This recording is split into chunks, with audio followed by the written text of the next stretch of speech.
राम राम बंधुओं, ज्योतिर्लोक में आपका हार्दिक स्वागत है। शिखा ग्रंथिम विना कर्म न कुर्याद् वै कदाचन। शिखा ग्रंथि के बिना कोई भी कर्म ना करे। गायत्र्याम तु शिखाम बद्ध्वा, गायत्री मंत्र से शिखा का बंधन करे। आज चर्चा का विषय शिखा है, शिखा विधान। और जैसे सभी किसी भी विषय की विस्तृत चर्चा हम करते हैं, उससे संबंधित अनेकों तथ्य रखते हैं, उसी प्रकार से आज हम शिखा के ऊपर चर्चा करेंगे इस वीडियो में। और ये एक और बात जो है वो ये है कि ऐसा नहीं हो सकता कि हमसे त्रुटि ना हो, छूटे ना, सभी बातें हम इसमें बता ही देंगे, ऐसा नहीं हो सकता है। बहुत बातें छूट सकती है, कहीं पर त्रुटि हो सकती है। तो यदि इस प्रकार की कोई बात हो, उस विषय में आप हमें कमेंट करके बता सकते हैं, हमारा ध्यान आकृष्ट कर सकते हैं। वीडियो में तो सुधार नहीं किया जा सकता है, यदि कोई त्रुटि हो जाए तो उसका सुधार संशोधन वीडियो में नहीं हो पाएगा, लेकिन आलेख भी हम देते हैं। शिखा इत्यादि जो भी चर्चा कर रहे हैं, इन सब के आलेख भी हैं। आलेखों में आपके सुझाव का, मार्गदर्शन का स्थान रहेगा, इसलिए आप हमें मार्गदर्शन अवश्य करते रहें जहाँ कहीं भी त्रुटि हो, क्योंकि हमारा उद्देश्य हमारा और आपका एक होना चाहिए। अगली पीढ़ी जो हो, वर्तमान में जिस प्रकार से हम लोग शास्त्र के ज्ञान से रहित हो चुके हैं, नाम मात्र के, जाति मात्र के, स्वांग मात्र रूप से कर्मकांड करते हैं और आचरण करते हैं, वो व्यवस्था परिवर्तित हो, अगली पीढ़ी सीखे। इसलिए ऐसा नहीं है कि आप विचार न दें, आप जो जानते हैं वो न बताएं, आप भी बताएं। जो बातें छूट गई हैं, जो बातें हमें ज्ञात न है, जो हमसे त्रुटि हो रही है, उसके प्रति आप हमें मार्गदर्शन कर सकते हैं। तो जो भी विद्वान हैं वो हमारा मार्गदर्शन भी कर सकते हैं, टिप्पणी करके, वेबसाइट पर जाकर वहाँ पर टिप्पणी करके इत्यादि प्रकार से आप हमें बता सकते हैं। वीडियो में भले ना उसका संशोधन हो, लेकिन आलेख में उस विषय को यदि जो भी उचित होगा स्थान दिया जाएगा और संशोधन किया जाएगा। आगे बढ़ने से पहले जो लोग पहली बार आए हैं, चैनल को सब्सक्राइब कर लें। और यदि आप इस वीडियो से, यदि आपको ये वीडियो अच्छी लगे तो वीडियो को लाइक करें, अधिकतम लोगों के साथ साझा भी करें। ऐसा प्रयास करें कि अधिक से अधिक लोग जान पाएं। शिखा के लिए जो कहा गया है, स्नाने दाने जपे होमे संध्यायाम देवतार्चने शिखा ग्रंथिम सदा कुर्यात् एतद वचनम इत्येतत् मनुरब्रवीत। शिखा ग्रंथिम सदा कुर्यादित्येतन्मनुरब्रवीत।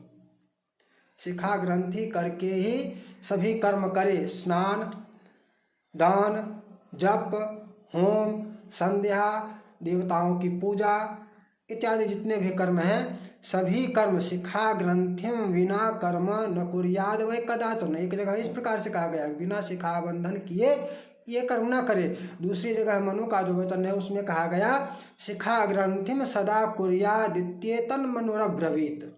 मनु ने कहा है कि ये सभी कर्म शिखा ग्रंथि करके ही करें। ठीक है, इससे तो ये समझ आ गया कि स्नान करते समय, संध्या करते समय, जप करते समय, हवन करते समय, पूजा करते समय शिखा ग्रंथि करें।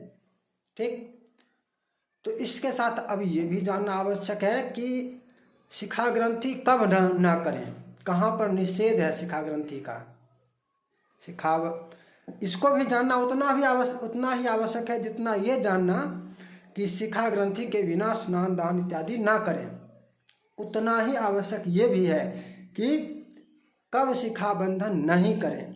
शिखा ग्रंथि से रहित कौन कौन से कर्म करने चाहिए। 6 कर्मों का उल्लेख विशेष रूप से किया गया है कि 6 कर्म शिखा ग्रंथि के बिना करें। वो 6 कर्म क्या क्या है? स्नाने च भोजने चैव तथा मूत्र पुरीशयोः मैथुने च शवस्कंधे शिखाम षट्सु विवर्जयेत्। स्नान पूर्व में भी कहा गया है और अभी भी इसमें भी जहाँ पर निषेध है वहाँ भी कहा जा रहा है। इसका अंतर समझ लेंगे, इस चर्चा करेंगे। पहले 6 कर्मों को जान लेते हैं। स्नाने भोजने, स्नाने च भोजने चैव तथा मूत्र पुरीशयोः मैथुने च शवस्कंधे शिखां षट्सु विवर्जयेत्। 6 कर्मों में, स्नान में, भोजन में, मूत्र पुरीश उत्सर्ग में, मलमूत्र उत्सर्ग में 6 कर्म हो गया। स्नान 1, भोजन 2, मलमूत्र उत्सर्ग, मल और मूत्र दोनों पृथक पृथक है दोनों समय 4 हो गया। मैथुने, मैथुन के समय, और शवस्कंधे, कंधे पर जब सब लेकर यात्रा करते हैं, सब यात्रा करते हैं, शवस्कंधे सब यात्रा समझ लिया जाए। स्नान तो इन 6 कर्मों को शिखा ग्रंथि से रहित होकर ही करे। इसमें शिखा बंधन न करे। इन 6 कर्मों में शिखा बंधन न करे, इसमें शिखा ग्रंथि का निषेध है। स्नान में कहा भी गया है बिना शिखा ग्रंथि के स्नान न करे, स्नाने दाने जपे होमे। और यहाँ पर कहा जा रहा है स्नाने च भोजने चैव, वर्जित भी किया जा रहा है। तो दोनों एक साथ कैसे हो सकता है? दोनों में अंतर क्या है? स्नान दोनों जगह कहा गया है और दोनों जगह स्नान कहने का तात्पर्य 2 पृथक स्नान है। स्नान 2 प्रकार का होता है। यहाँ पर इस व्याख्या के अनुसार वैसे स्नान और अनेकों प्रकार के हैं, लेकिन यहाँ पर जो है उसमें 2 प्रकार समझेंगे।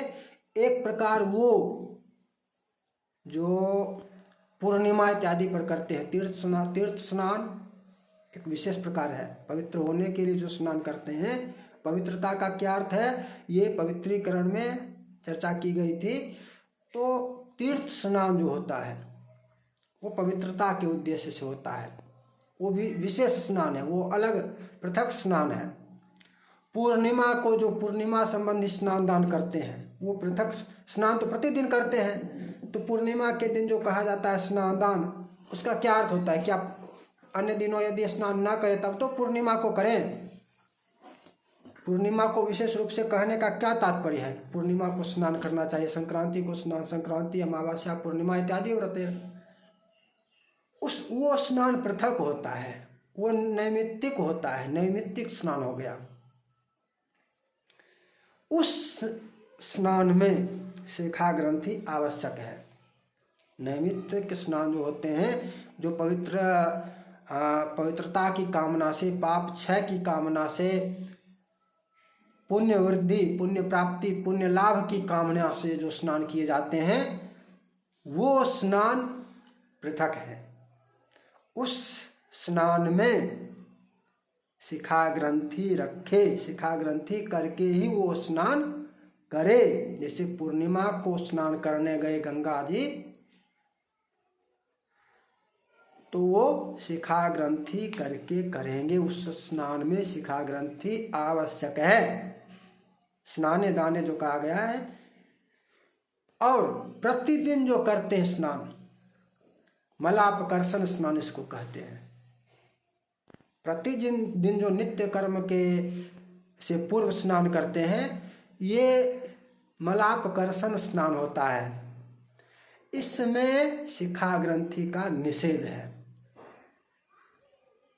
शिखा ग्रंथि का प्रतिदिन किए जाने वाले स्नान में निषेध है। शिखां षट्सु विवर्जयेत् में जो कहा गया है, स्नाने च भोजने चैव तथा मूत्र पुरीशयोः मैथुने च शवस्कंधे षट्सु शिखां षट्सु विवर्जयेत्, तो यहाँ पर स्नान का तात्पर्य मलापकर्षण स्नान है, अन्य प्रकार के स्नान है बहुत सारे। लेकिन जो पुण्य प्राप्ति की कामना से, पाप क्षय की कामना से, विशेष उद्देश्य के निमित्त जो स्नान किया जाता है, उस स्नान में शिखा ग्रंथि आवश्यक कहा गया है। शिखा ग्रंथि में स्नान विषयक ये अंतर समझ गए, कहाँ पर आवश्यक है, कहाँ पर अनावश्यक नहीं, निषेध है।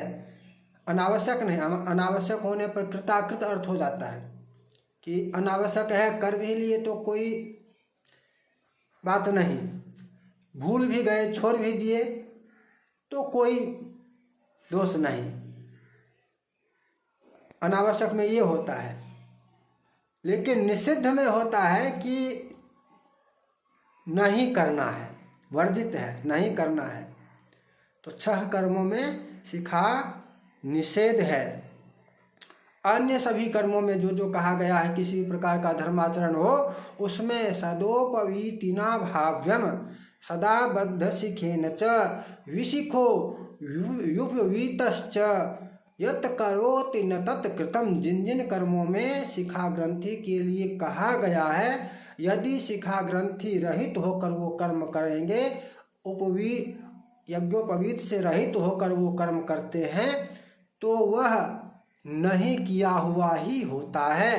करने के पश्चात भी वह किया हुआ, वह कर्म आपका किया हुआ माना ही नहीं जाता है, सिद्ध ही नहीं होता है, अर्थात उसके फल में भी कोई अधिकार नहीं होता है। इस प्रकार आवश्यक है, जिन जिन कर्मों में शिखा कही गई है, शिखा बंधन के लिए आवश्यक बताया गया है, उन कर्मों में शिखा बंधन, शिखा ग्रंथि अनिवार्य है। जिन जिन कर्मों में वर्जना की गई है, उन कर्मों में शिखा ग्रंथि को, शिखा को नहीं। वर्तमान में तो शिखा से ही रहित शिक्षा व्यवस्था ही कुछ दशकों में ऐसी हो गई है अपने देश की कि तिलक धारण करना, चंदन लगाना, शिखा धारण करना, ये सब भी अंधविश्वास बताया जा रहा है, अंधविश्वास कहा जा रहा है। अंधविश्वास के ऊपर हम पृथक चर्चा करेंगे और विस्तृत चर्चा करेंगे कि अंधविश्वास क्या है। क्या शिखा धारण करना अंधविश्वास है? नहीं, शिखा धारण करना अंधविश्वास नहीं है। शिखा जो नहीं धारण कर रहे हैं वो अंधविश्वास है। तिलक जो नहीं लगाते हैं, उन स्कूलों में, उन कॉलेजों में पढ़कर जो कह रहे हैं कि ये अंधविश्वास है, उसकी बात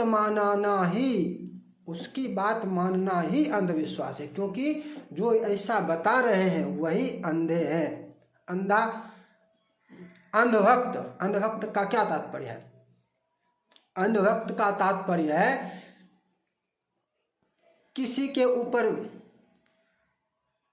ऊपर पूर्ण रूपेण उसकी बात मानते रहना, वो कुछ दे ना दे, वो जो कह रहा है वो करना, वो जो कह रहा है वही करना। अंधभक्ति इसी प्रकार से अंधविश्वास है।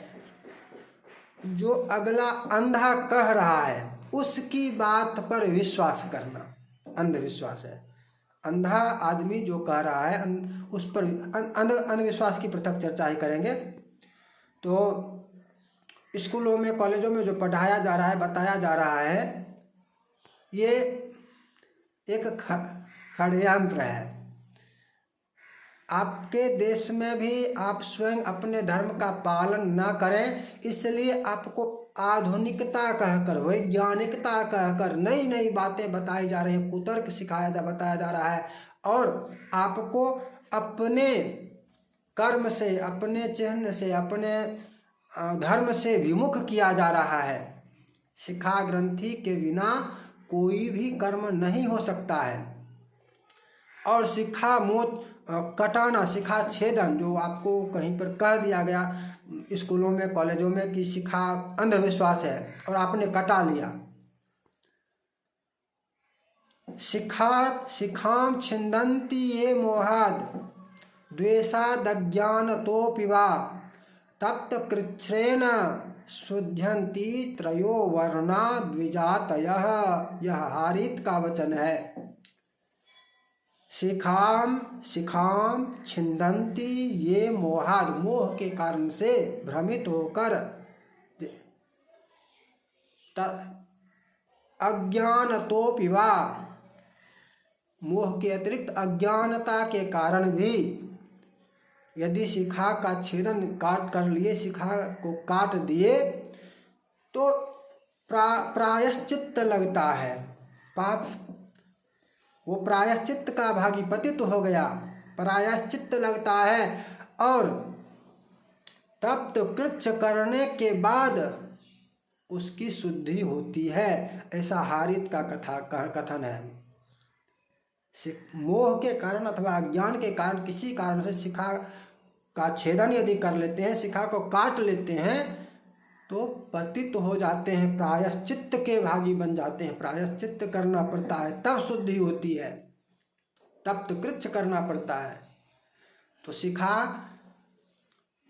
छेदन का कहीं कोई विधान नहीं है। और ये अंधविश्वास नहीं है। अंधविश्वास की चर्चा हम पृथक करेंगे, यहाँ पर नहीं करेंगे।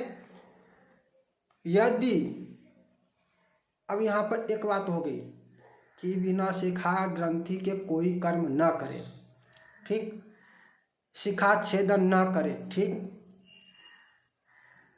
तथापि खलवाट भी तो होता है। खलवाट दोष से भी तो शिखा समाप्त हो जाती है। युवावस्था में न सही, वृद्धावस्था में खलवाट,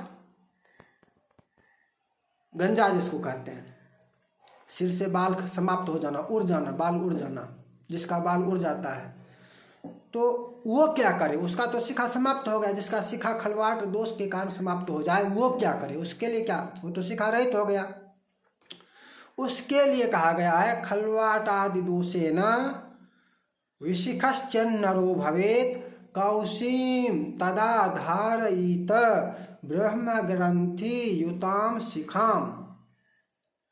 खलवाटादि दोषेन विशिखश्चन्नरो होइत। यदि खलवाटादि दोष के कारण कोई मनुष्य शिखा रहित हो जाए तो वह कौशीम तदा धारयित, कौशीम कुश की शिखा बनाए और उसको धारण करे, उसमें ब्रह्म ग्रंथि लगाए, ब्रह्म ग्रंथि देकर और उसका धारण करे, उसे धारण करे। कहाँ पर धारण करे, कितने कुशों से बनाए, ये भी बताया गया है। ये नहीं केवल कुश का बनाए और धारण कर ले, कौन सी ग्रंथि दे यही बताया गया है। ब्रह्म ग्रंथि युताम, ब्रह्म ग्रंथि दे। ब्रह्म ग्रंथि का तात्पर्य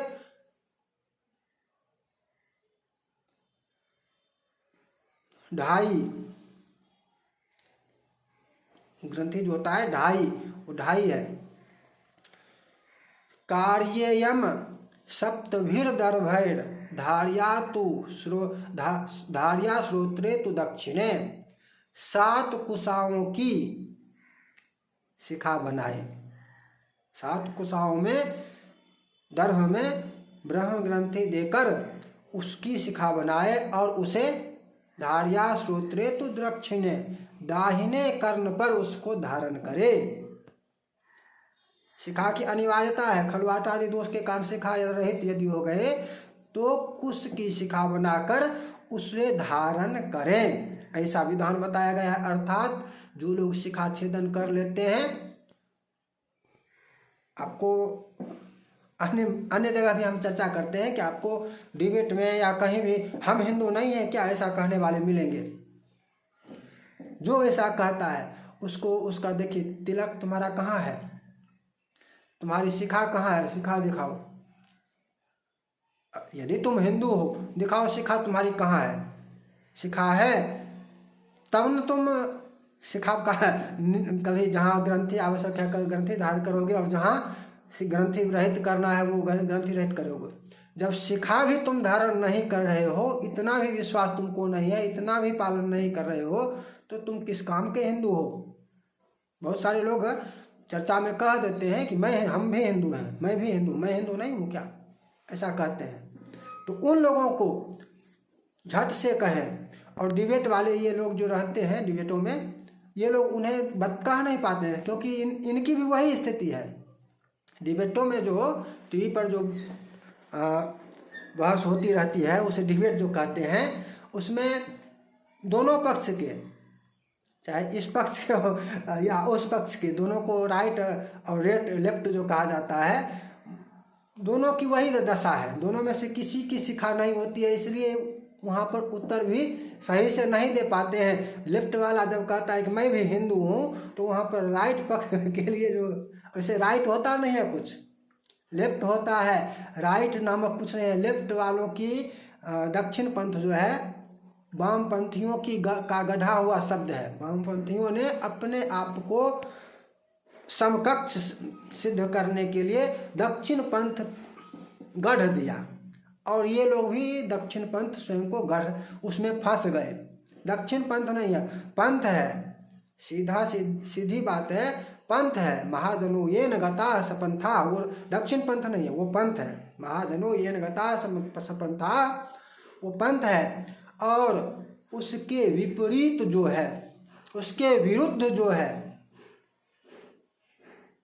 वो वाम पंथ है। यहाँ वाम का अर्थ क्या है? वाम मार्ग तंत्र में जो है वो अलग है, वो पृथक है। उस वाम पंथ का अर्थ वहाँ पर नहीं लेना है। ये वाम पंथ जो राजनीतिक रूप से देखा जा रहा है, वाम धर्म में जो तंत्र के लिए वाम मार्ग का विधान है वो पृथक है। इसमें यहाँ पर जो हम कह रहे हैं अभी, इससे उससे नहीं जोड़ना है, संबंध उससे संबंधित नहीं करना। ये वो राजनीतिक बहस करने वाले जो वामपंथी हैं, लेफ्ट हैं, उससे संबंधित है। यहाँ इस वाम पंथ का जो अर्थ है, वाम पंथ का तात्पर्य है कि जो सही रास्ता है उस रास्ते पर नहीं चलता है, उसका विरोध करता है, उल्टा चलता है, वो वाम पंथ है। अब यहाँ पर दक्षिण पंथ कहाँ से आ गया? दक्षिण पंथ कुछ नहीं है, पंथ को ही, पंथ मध्य भी नहीं है कि एक पंथ है, पंथ से एक दाहिने चल रहा है तो वो दक्षिण पंथ हो गया, वाम बायां चल रहा है तो वाम पंथ हो गया। दाहिने बाएं के आधार पर एक दाएं एक बाएं, ऐसा नहीं है। जो पंथ है उस पंथ पर जो नहीं चल रहा है, उसके विरुद्ध जो है, जो उसका उल्टा चल रहा है, वो वाम पंथ है। उल्टा, यहाँ वाम का अर्थ जो है इसमें वो उल्टा है। लेकिन डिबेट में आपको कोई ऐसा कहता है कि वाम पंथ, वहाँ पर वाम पंथ और दक्षिण पंथ बोलता रहता है। मतलब दोनों में बैलेंस करने की बात होती है कि दोनों समकक्ष है, ये गढ़ा हुआ शब्द है। तो चलिए जो भी है, यहाँ पर वो इस प्रकार के वो, और उसमें ऐसा भी है कि दक्षिण पंथ वो इसलिए है कि वो भी पंथ पर नहीं है, उसको ऐसा कह सकते हैं। वहाँ पर जो राइट विंगर रहते हैं वो भी, यदि शिखा रहती उनके पास, शिखा क्या का ज्ञान रहता, तो तपाक से वो कहते तुम हिंदू हो, दिखाओ शिखा तुम्हारी कहाँ है। शिखा के बिना तुम कैसे रह सकते हो, कैसे हो, क्यों हो? और स्कूलों में जो बताया जा रहा है, कॉलेजों में जो कहा जा रहा है शिखा नहीं रखना है, यज्ञोपवीत नहीं धारण, अरे अब तो वर्तमान में तो ऐसी स्थिति हो गई है कि नौकरी हुई और जनेऊ खोल के फेंक दिया। नौकरी से पहले शिखा अगर रखे हुए भी था तो नौकरी होने के बाद शिखा कटवा लेगा, शिखा छेदन कर लेगा। ये कौन सी व्यवस्था है? ये भारत की व्यवस्था है? ये भारत की व्यवस्था नहीं है। और ऐसा सेकुलरिज्म भी भारत को नहीं चाहिए। इस प्रकार की निरपेक्षता जो कहते हैं, धर्म निरपेक्षता तो कुछ है ही नहीं, षड्यंत्र है। और इस प्रकार की कोई वस्तु यदि है भी तो वो नहीं चाहिए, जहाँ पर आपको शिखा छेदन करना पड़े। शिखा छेदन का भी समझ गए, शिखा छेदन किसी भी कारण से करते हैं तो प्रायश्चित्त करना पड़ता है, तप्त कृच्छ नामक। हम प्रायश्चित्त की चर्चा भी नहीं कर रहे हैं, और क्या करें? 100 में से 99 शिखा रहित हो गया है, शिखा छेदन करता है, क्या करें? लेकिन जिसने करवा दिया, जिसने भ्रमित किया ठीक है, लेकिन होने वाले भी तो हो गए। आपने अपने बच्चे को ऐसा कहा कि आपने अपने बच्चों को क्या ये सिखाया था, ये बताया था कि शिखा ग्रंथि, शिखा से रहित होने पर तुमको प्रायश्चित लगेगा, शिखा रखना है, शिखा छेदन नहीं कर, क्या आपने सिखाया था बच्चों को? यदि आप अपने बच्चों को सिखाते तो स्कूल में जो पढ़ने गया वहाँ पर स्कूल वाले उसका ज़बरदस्ती नहीं काट देते। ज़बरदस्ती काटने पर वह दंड का भागी होता। स्कूल वाले शिक्षक यदि शिखा काटेंगे तो वो दंड के भागी होंगे, उनके ऊपर न्यायालय में वाद चलेगा, उनके ऊपर वाद। और यदि कहीं पर ऐसा करता है कोई तो उसके ऊपर वाद होना चाहिए। यदि ऐसा कि स्कूलों में, नौकरियों में कहीं भी किया गया है तो वहाँ पर इस विषय पर वाद किया जाना चाहिए। इस विषय पर जिसने आपको करवाया है उस पर आपको न्यायालय तक उसको घसीटना चाहिए। तुमने ऐसा क्यों किया, तुमने हमको पतित क्यों बनाया, हमको प्रायश्चित का भागी क्यों बनाया।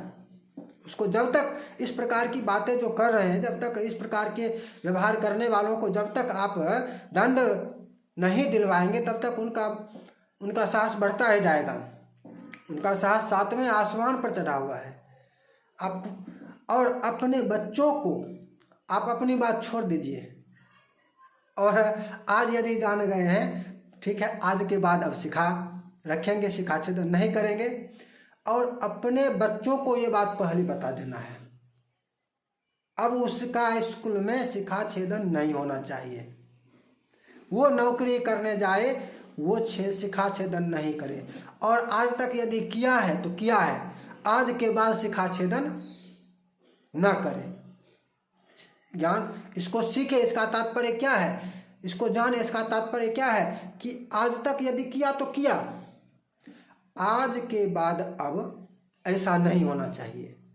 अज्ञानता इत्यादि के बाद अब ऐसा नहीं होना चाहिए। आज के बाद शिखा छेदन नहीं करेगा, आज के बाद शिखा रखेगा, चाहे वो कहीं भी पढ़ रहा हो, किसी भी स्कूल में पढ़ रहा हो, किसी भी कॉलेज में पढ़ रहा हो, और किसी भी विभाग की नौकरी करे, किसी भी विभाग में जाकर नौकरी करे, शिखा छेदन नहीं करेगा तो नहीं करेगा।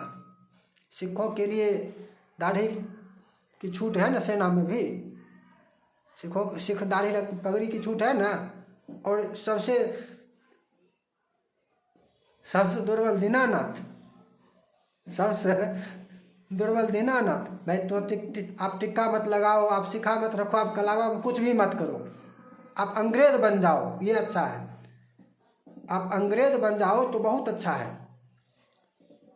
आप धर्म परिवर्तन कर लो तो बहुत अच्छा है, लेकिन आप अपने धर्म के किसी भी चिन्ह को मत रखो, ये बुरा, क्योंकि ये बुरा है, मतलब यही सब बुरा है और सब ठीक है। जाहिलों इसके लिए वो जो है नेत्रविहीनों ने, अंधे लोगों ने कानून बनाया है। अंधा कानून भी एक फिल्म था, उसका अर्थ अलग था, वो दूसरा चीज था, लेकिन बनाने वाले जो अंधे थे, ये अंधविश्वास पर जब चर्चा करेंगे उसमें स्पष्ट होगा।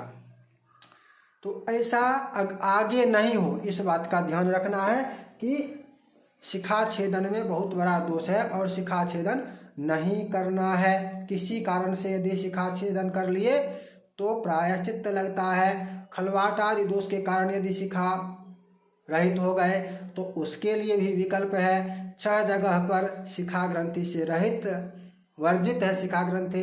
इसके अतिरिक्त स्नान, दान, पुण्य इत्यादि जो भी कर्म है, पुण्य कर्म जो भी हैं, उसमें शिखा ग्रंथि आवश्यक है। और कब शिखा ग्रंथि कब, अब ये भी एक विषय है, क्योंकि अधिकांशतः आचमन करके जब पूजा पाठ आप करते होंगे, आप याद स्मरण कीजिए, आपने जब पूजा पाठ किया होगा तो पहले आचमन कराया जाता है व्यवहार में, और उसके बाद शिखा चिद्रूपिणी महामाया दिव्य तेज। आचमन से पहले, आचमन के लिए भी शिखा ग्रंथि अनिवार्य है कि आचमन शिखा ग्रंथि से रहित होकर नहीं करे। ये चर्चा आचमन में करेंगे। तो आचमन से पहले ही शिखा ग्रंथि आवश्यक है, ये भी बात समझ लें। अब शिखा ग्रंथि के मंत्र, क्या गायत्री मंत्र से शिखा ग्रंथि करनी चाहिए? कर सकते हैं? हाँ, गायत्री मंत्र से शिखा ग्रंथि करें, करते हैं, कर सकते हैं। इसके अतिरिक्त यदि और कोई वेद मंत्र, क्या और भी कोई वेद मंत्र है शिखा ग्रंथि के लिए? वेद मंत्र में एक और मंत्र ओम मानस्तो के जो है, मानस्तो के तनय माना आविख मानो गोख मानो स्वेख रिख मानो वीरानुद्र भामिनो वधिर हविख मंत्र सदमित्वा हवा महे, इस मंत्र से भी शिखा ग्रंथि की जा सकती है। पौराणिक मंत्रों में ओम चिद रूपिणी महामाय दिव्य तेज समन्विते तिष्ठ देवी शिखा मध्य तेजो वृद्धिम कुरुक्ष में, ये पौराणिक मंत्र है शिखा ग्रंथि का। इसके अतिरिक्त भी और मंत्र है, ब्रह्म वाक्य सहस्राणि विष्णु वाक्य शतेन च, ब्रह्म वाक्य सहस्राणि शिव वाक्य शतेन च, विष्णोर्नाम सहस्रेण शिखा ग्रंथिम करोम्यहम्, इस मंत्र से भी पौराणिक मंत्र में आ गए। अब बात आती है कि शिखा मोचन, शिखा खोलने का भी मंत्र होता है क्या?